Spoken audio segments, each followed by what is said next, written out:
Oh, good, there you are. Not seen you for a bit. How's things? I've not done it for a while, I must admit, for a variety of reasons. First being, it was raining. Then it was fine, but Feeder was on holiday, so we swaned off out. Then I did my back in. Yeah, I don't know, it was under the mistaken impression that I could actually mix concrete the old-fashioned way without any painful comeback. I was wrong, completely and totally wrong. So that's wrecked that. Yeah, but anyway, that's not what we're here about. This is the ambient air pressure sensor that we changed on the Tempe engine on jugs. It's about a month ago. Unbelievably, a month ago. What's time going? It's May. It's blooming May. Rustival soon, 20th September, booked for that. We're going to have a word with Nigel about it. We're going to convoy down, but we're going down on the Friday. Anyway, never mind that. That's irrelevant. Come back to that. Right, so, ambient air pressure sensor. Tempe engine, so it's in the airbox. Is mine, with 3 wires. First of all, I want to whinge. Something that's annoyed me forever. Why is it, if you do somebody a favour off your own bats, put yourself out, you're penalised for it? Life gets you back. Why is that? For instance, many years ago, neighbour's kid fell out a bedroom window. Oh, it's alright, there was no damage. The path was fine. And she said, I'll call ambulance. No, it's alright, I'll run you down. So I volunteered to run her down and the kid down to Bradford Hospital. If I'd kept my mouth shut, it'd been fine. But no, I volunteered, put myself out, went down towards Bradford, round the corner, stood traffic, back of a Volkswagen Beetle. Yeah, getting first insurance claim. Yeah, bloody marvellous, thanks very much. And that's first of many examples. Like, Frida lost a key and she remembered going to the petrol station, so we rang the petrol station. Oh, we found the key. Great. She said, I'll come up and get it. So at this point, we've got the option of she gets in the car, comes up and gets it, or I, to be a gentleman, volunteer to run her up, because she was quite stressed about losing this key. So I ran, Frida jumped in the car, took her up, got the key, coming out of the petrol station to a roundabout. I'm looking, quick look, there's no vehicles in front. There's one coming around, there's not indicating, you've got no idea where he's going, so I'm watching him, I'm closing, we're in diffusion. And Frida said, well, stop. So I stopped. A cyclist was in the blind spot in the A pillar. We were just keeping time so perfectly well. I never saw her, right? But fortunately, because Frida was in a different position, she saw, so we stopped. It was okay. But there we are again. I was doing a favour. It nearly went badly wrong. Why is that? Why does that happen? Like, the straightaway from our estate down to the main road, it's a nice straight road, you can see the main road, 20 miles an hour. It's an estate, kids, cars, dogs, cats, all sorts of roaming about. So I'm fine with that, I'm okay. 20 miles an hour, so you do 20 miles an hour. You can see the road, there's no cars on it, not a thing. You get down to that junction, every car in Britain goes past that junction. So what I'm saying is, if I'd have done 30, I'd have broken the law. I'd have got there, an empty road, straight out. But no, you do it the right way, you take 20 miles an hour, you get there same time as everybody else. You're penalised for doing the right thing. Why? Why? Why? Right, never mind that. What about number 2? 2 sets of keys in your pocket. You go to the car. You think, oh, you've got your house keys and you've got your car keys. Hand in pocket, keys out. It's the house keys, isn't it? Because you're going to the car. If you're coming to the house, you're with the car key. If you've got the Land Rover or the Ford keys in your pocket, you go to the Ford, Land Rover key comes out. You go to the Land Rover, the Ford key comes out. Every time you go into your pocket, the wrong key comes out. You've only got 2. It's only 50-50 chance. No, you've no chance at all, ever. And that gets my goat. So that's that. The third thing, which I wasn't going to whinge about, but I feel I must, was Eurovision.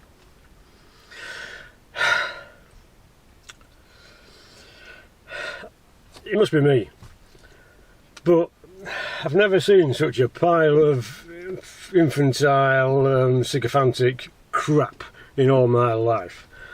I was fortunate. We came in halfway through, and for some obscure reason there's a bloke prancing about on stage in a group with no trousers on. No undies, nothing. I thought, oh cracky, I got the porn channel by mistake. And no, I hadn't. No, I got the worst. I got BBC One. It went downhill after that. So we started watching the next act. Sold this for a game of soldiers. So we went and watched something else. I think we had some paint drying or some grass growing, I think. Or some weeds were coming up. That were quite good. And then we finished watching that, and then she said, let's just have a look at the results. So this was about 11 o'clock. So it must be nearly finished by now. And the results were just starting.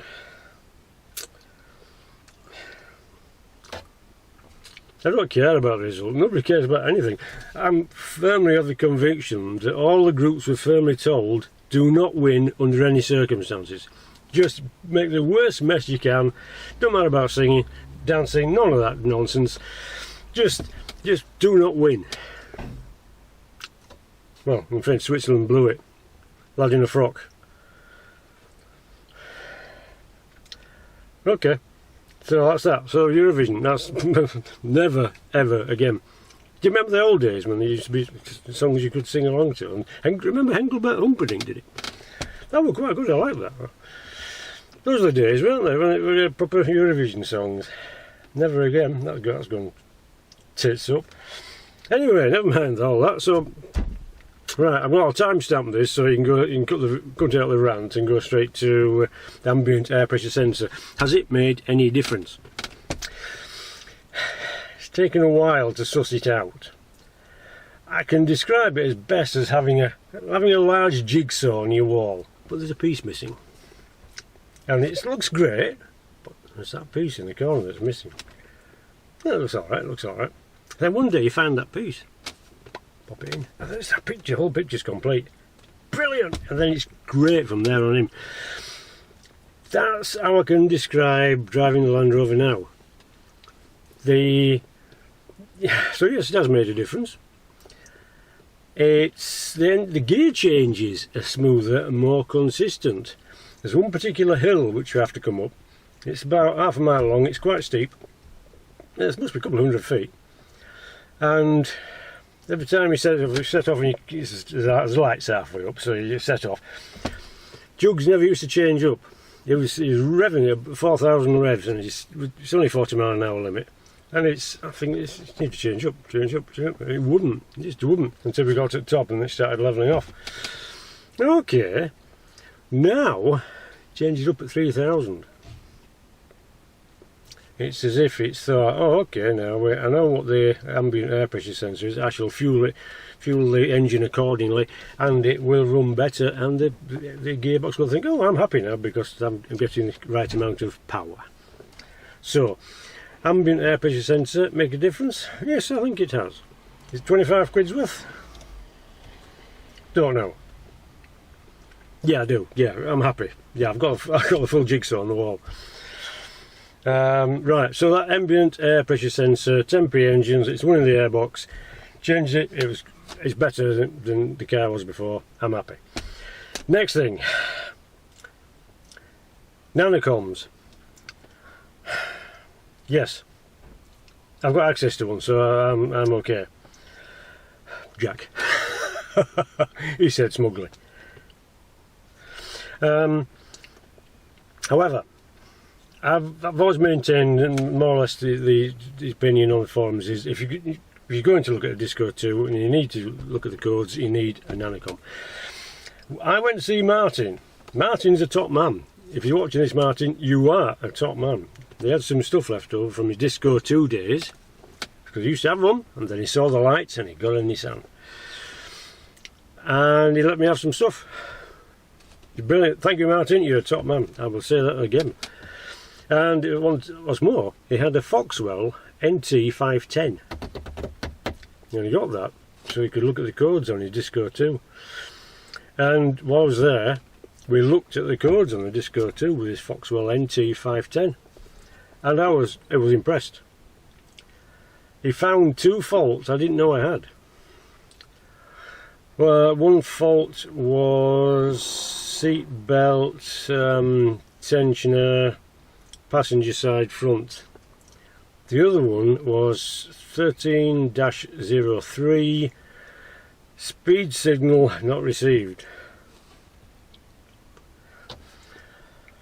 Okay, so I'm impressed now. It's the Foxwell NT510. Well, this is good. Going through the menu was a bit tedious. It's kind of, you have to highlight the one you want, and then anyway, the thing is, it found the faults, and it got live data as well. So I was impressed. So I came back home, borrowed the Nanocom, went through all the stuff. Now there must be a fault with my plug, because ever so often the Nanocom must just stop and it won't do anything. So you have to. Away it goes. Yes, I did find the faults eventually. You have to look in the body control bit. Yeah, so I found the faults and I cleared them. I need to have a look and see if they've come back. Now the seatbelt pretensioners, this, you know what that is? It's in the back. It's under here. There's feet going under it, so the stuff's getting kicked about. You know what's happening. And sooner or later, you're going to catch some wiring. There's not a lot of room. And it's the yellow one. Anyway, I'll give it a twiddle, and then I'll put the Nanocom on. In fact, I was going to do it now, but I forgot. And it's nearly tea time, so I'll do it next time. The ashtray was pushed through and hanging about in the bottom, so I had to fish it out, shove it back in. And for the moment, it's still working, so I'm impressed with that. Oh, there I am. Right. I've got to get in this side because I've got a bad back. Plumbing hurts. Whatever you do, if you're over 60, do not, under any circumstances, mix concrete the old-fashioned way. Okay? Just don't do it. Trust me. Trust me on this. Right. So, that's a pretensioner, and then the other one was a speed signal not received. But I did find that, but happily I did find them on the Nanocom. It took a bit of fishing about, but I found them. And to be fair, I found it easier to find on the Nanocom than it would have been on the Foxwell. However, the Foxwell, if you can get hold of them, is a lot less than a Nanocom. Just saying. As far as I could see at that time, it does most of the stuff that a Nanocom does. So, give it a shot. If I'm wrong, I'm sorry, but at least it'll be able to read some stuff. Like you found some faults on mine. Right, so there we go. That's my news for now. So we've had a rant. The ambient air pressure sensor, yes, it's made a difference. I've just done a separate video on this paint in this corner with the trim. Happy to say, I believe that went well. I did try it a second way. I've tried to explain what I think the problem was. Yeah, you see, it's the pins and the lugs and pins, and once the lugs get damaged and chipped, the little sharp edges on the lugs don't get engaged, so it doesn't stick. But I think we've got it this time. Right, so that's where we are at the moment. So we've done the painting. It looked crap. Paint don't match. But it's not rusty, and we've put the corner back and we've put the trim back, so I'm happy with that. It's running better. It's running better anyway because I've changed the winter tyres to the summer tyres and they are smoother, but that won't affect the gear changes much, because even before I change the tyres, there's a slight diameter change with the winter tyres to the summer tyres, a slight diameter difference, but I've noticed the difference before I change the wheels, so it's still better than it was. It's got the full jigsaw. Okay, right. So I'm happy. I'm happy with the ambient air pressure sensor, happy with Nanocom. Foxwell NT510, I'm going to try and get hold of one if I can. Yeah, Rustival's coming up soon, and it's lovely weather. It's blooming great, and I can't move.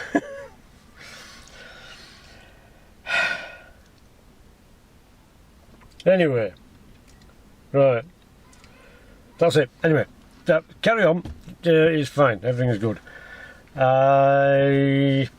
Drive what you want, stuff the government, and don't get lost or squashed.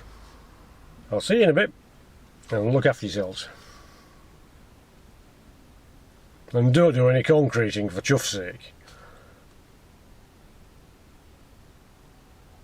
Oh, hey, before you go, quick update. We couldn't leave it like that without knowing what the code's read now, could we? So, at great personal pain and injury, I've come out to Jugs and we're going to have a look at the Nanocom. Warning, there's maybe a chance of seeing some legs, scabby legs. I'm a bit better today, I have to say, because I got both socks on. Yesterday I could only manage one. So it's baby steps. Right, okay, so let's get the old Nanocom fired up. Plugged in. Disco 2.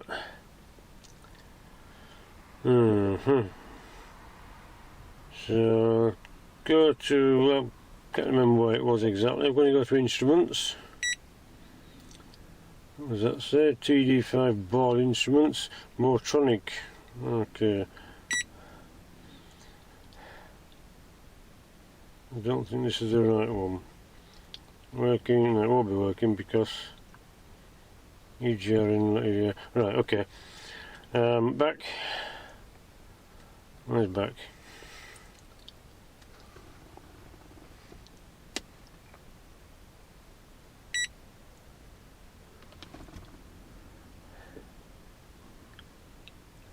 Oh, shit.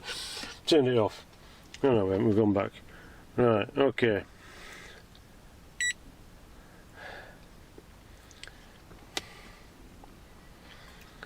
Right, so TD5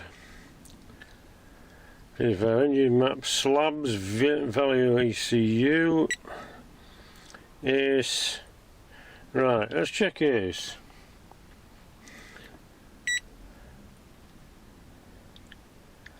Faults. We're working. It's not. It's going to say nope because the ignition's not on. Hold on a minute. Yeah, okay.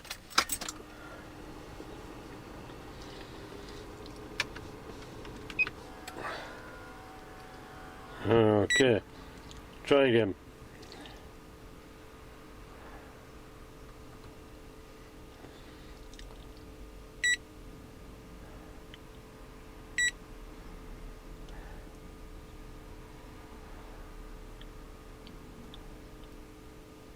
Aha, there we are. Fault 1303, engine speed signal missing. Right, that's great.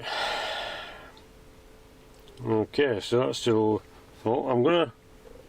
I'll clear it.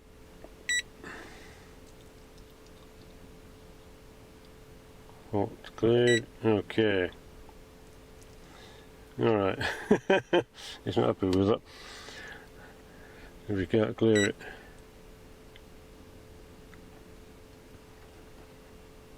Fault cleared. Oh no, it's not. Okay. Right, so that's still there. That's to do with the ACE. I'm going to have to look it up because I have no idea what that means. Clearly there's a problem with the ACE when yet there's not a sign on the dashboard to say there's a problem. Right, what else was there? So inputs, outputs, utility, it's come out of that. Auto gearbox, Airbag. Let's have a look at airbags. Right, faults.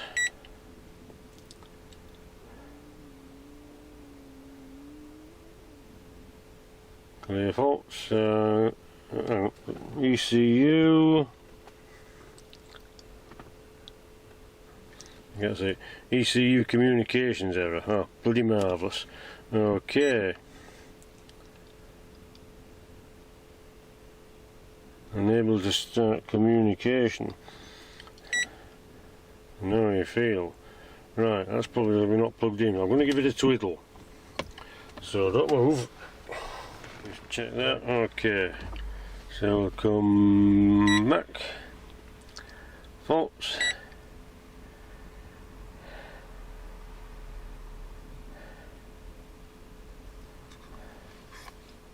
Ah, right, there aren't any.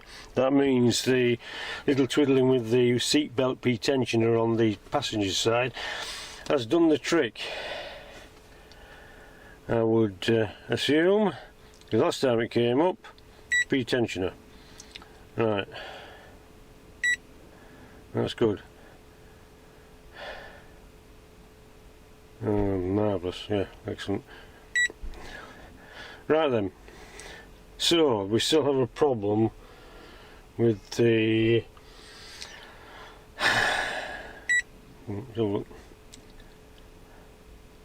so is faults.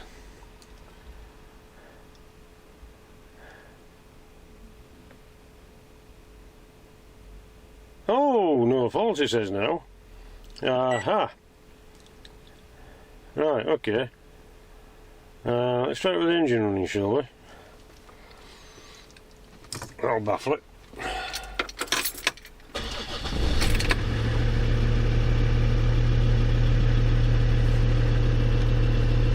No lights on the dashboard at all. However, all the lights on my personal dashboard are red across the board.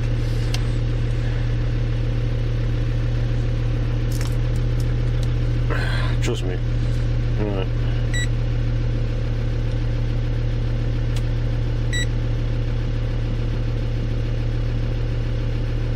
Still no faults. Aha! That's great. I think 1303.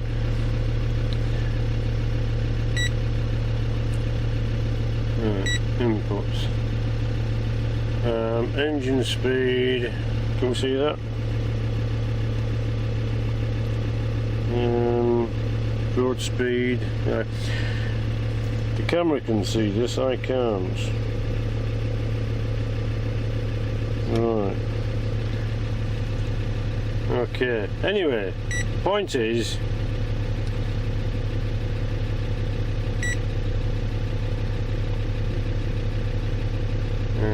auto gearbox. Faults. Working.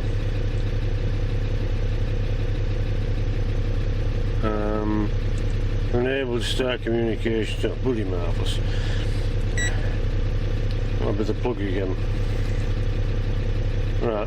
Oh, well, anyway, we were okay last time, so I'm going to get okay this time too. Right. Okay. So what we wanted to know was speed signal and seatbelt P-tensioner. Seatbelt P-tensioner. Okay.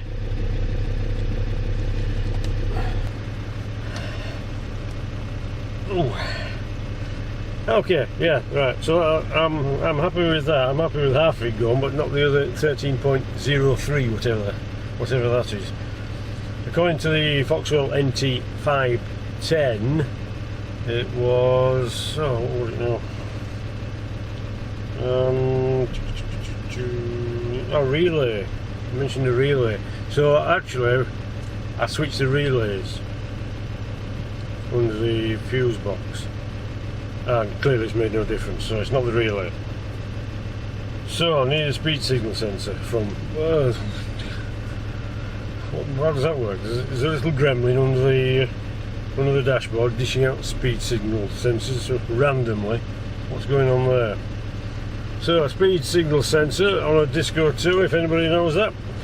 Code 013-03.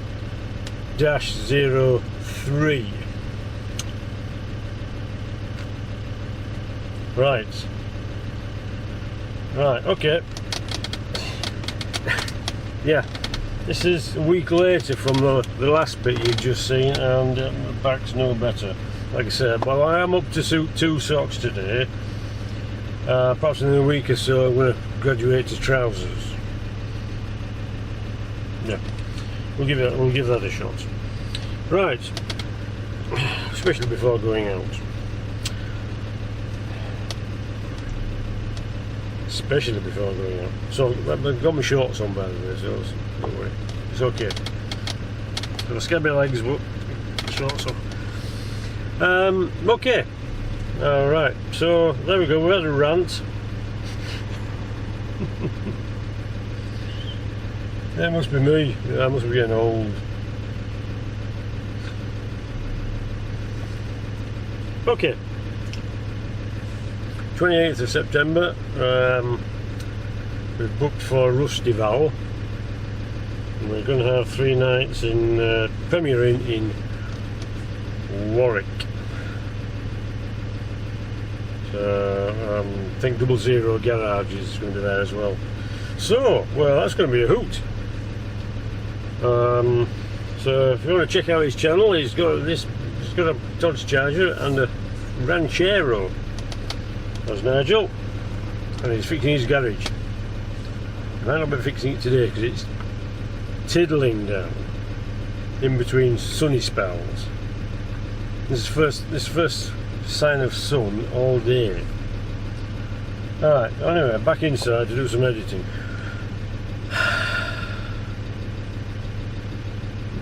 Right, I need a cup of tea. I think I probably need a whiskey actually. I don't drink. Well, let's have a cup of tea then. Right, anyway, good to see you again. Take care, don't get yourself squashed. Don't do any concreting unless you're fit, under 20, and you do it for a job. Public service warning. And I shall see you in a bit again. What's something else I was going to mention? I forgot what it was. So it can't have been important, can it? So, anyway, yeah, crack on. I'll see you in a bit.